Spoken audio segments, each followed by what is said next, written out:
नमस्कार दोस्तों। Lenskart Indian business में एक बहुत ही शानदार कंपनी है। 3 इंजीनियरिंग स्टूडेंट से स्टार्ट हुई कंपनी आज आईवीआर की दुनिया में बेहद मजबूत जगह बना चुकी है। आज के वक्त में लेंसकार्ट हर महीने लाखों कस्टमर्स को सर्विस प्रोवाइड कर रही है।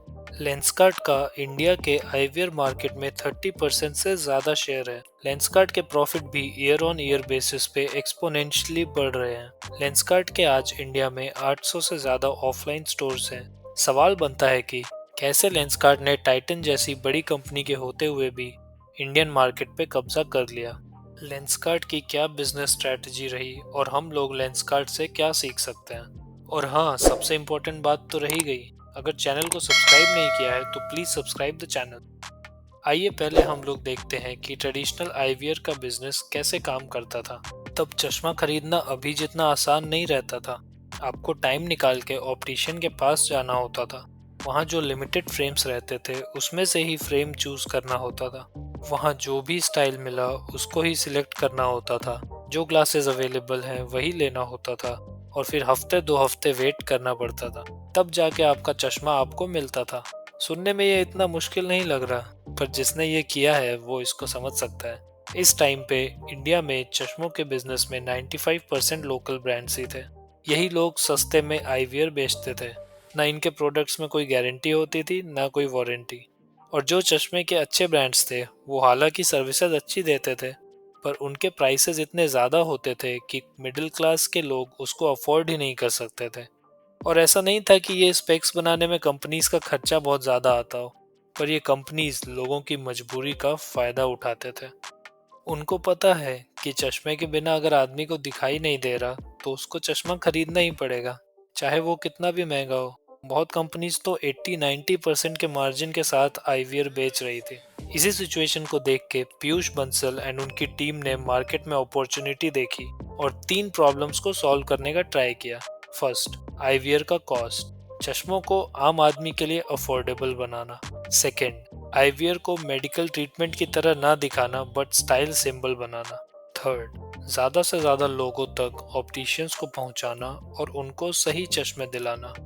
इंडिया में जितने लोगों को चश्मे की ज़रूरत है उसके आधे लोगों के पास भी चश्मे नहीं थे। इसलिए पीयूष बंसल एंड उनकी टीम ने लेंसकार्ट को स्टार्ट किया और इनका विजन था इंडिया का विजन करेक्ट करना। लेंसकार्ट ने अपने लिए 3 पैरामीटर सेट किए: कॉस्ट, कन्वीनियंस एंड वैरायटी।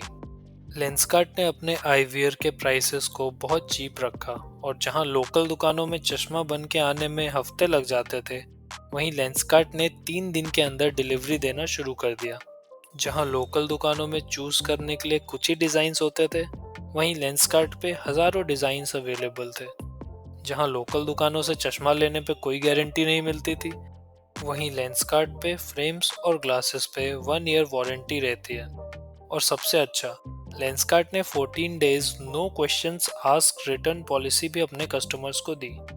मतलब ये कि लेंसकार्ट ने एक हाई एंड आईवीआर ब्रांड की सारी सर्विसेज अपने कस्टमर्स को लोकल चश्मे के दुकान से भी सस्ते में दिया। और इसके अलावा लोकल दुकान पे बनाए चश्मों में हो सकता है कि कुछ गलतियां हो जाएं, पर लेंसकार्ट के प्रोडक्ट्स में ज़ीरो एरर होने की गारंटी थी। इस तरह से लेंसकार्ट ने इंडियन मार्केट में धमाकेदार एंट्री ली। इन्होंने कस्टमर्स को जीतने के लिए शुरू शुरू में बहुत ऑफर्स दिए। आपको लेंसकार्ट पे फ्री फ्रेम वाला ऑफर तो याद ही होगा।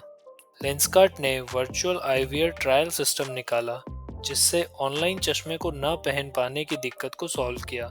अब लोग खुद को चश्मा पहने देख सकते हैं।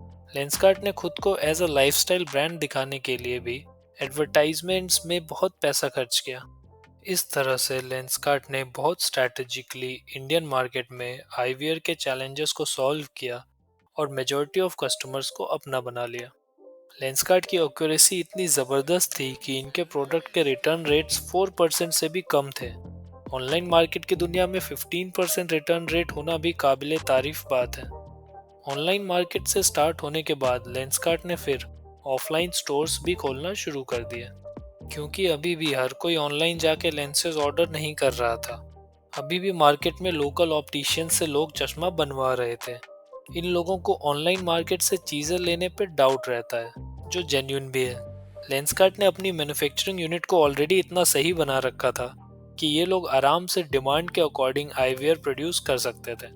इनका सप्लाई चेन भी इतना स्ट्रांग था कि पूरे इंडिया में कहीं भी 3 दिन में डिलीवर करने की गारंटी थी।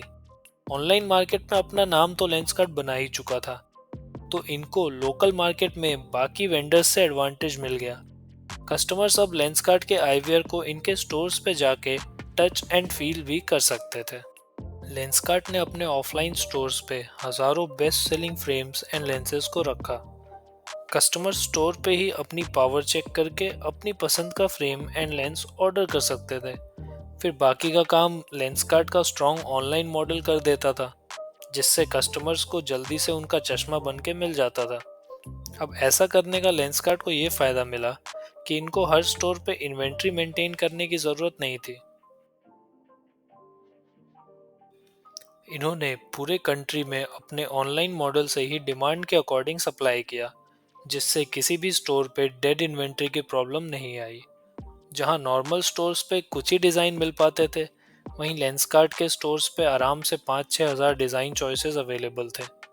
इससे लेंसकार्ट ने अपने कस्टमर्स को वैरायटी प्रोवाइड करवाया, वो भी बहुत कम प्राइसेस पे। लेंसकार्ट की मैन्युफैक्चरिंग टेक्नोलॉजी बाकी लोकल वेंडर्स से बहुत ज़्यादा एडवांस थी। इसकी वजह से इनके आईवीआर का प्रोडक्शन कॉस्ट और एक्यूरेसी लोकल मार्केट से बहुत ज़्यादा बेटर थी। इससे अपने ऑफलाइन मार्केट की फ्रेंचाइजी को भी लेंसकार्ट अच्छा खासा कमीशन दे पाया। इससे बहुत से लोकल वेंडर्स ने खुद को लेंसकार्ट स्टोर में कन्वर्ट कर लिया। लेंसकार्ट ने अपना ऑनलाइन मॉडल इतना परफेक्ट कर लिया था कि लॉकडाउन के टाइम भी जहां बाकी कंपनीज पे ताला लग गया था, वहीं लेंसकार्ट ने इस वक्त में भी रिकॉर्ड तोड़ प्रॉफिट्स कमाए। लेट्स सी हम लोग लेंसकार्ट की सक्सेस से क्या सीख सकते हैं। फर्स्ट बात, जब भी किसी मार्केट में टेक्नोलॉजिकल चेंज आता है तो आपको भी अपने बिजनेस को उसके अकॉर्डिंग चेंज करना होता है। लेंसकार्ट के केस में इनका मैन्युफैक्चरिंग यूनिट नई टेक्नोलॉजी पे बेस्ड था, जिसको टक्कर देना बाकी बिजनेस के बस का नहीं था। किसी भी मार्केट में अगर लोगों को बेकार में बहुत ज़्यादा चार्ज किया जा रहा है, तो समझ लीजिए कि वहाँ पे एक बहुत बड़ा बिजनेस इंतज़ार कर रहा है।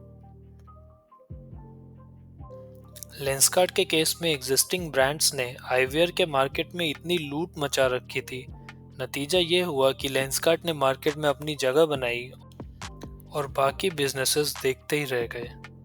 एंड लास्ट पॉइंट, और जहां सारे बिजनेसेस ऑनलाइन मॉडल में शिफ्ट हो रहे हैं, वहीं लेंसकार्ट ने ये प्रूव कर दिया कि अभी भी ऑफलाइन शॉप्स का बिजनेस खत्म नहीं हुआ है। ऑफलाइन मार्केट की अपनी ही वैल्यू है। आज की वीडियो में इतना ही। अगर आपको वीडियो पसंद आई तो कमेंट करके आप हमको बता सकते हैं। एंड अगर अब तक आपने चैनल को सब्सक्राइब नहीं किया है, then do subscribe our channel. और भी इंटरेस्टिंग बिजनेस स्टोरीज के साथ मिलते हैं नेक्स्ट वीडियो में। Thanks for watching this video. जय हिंद। How do I look?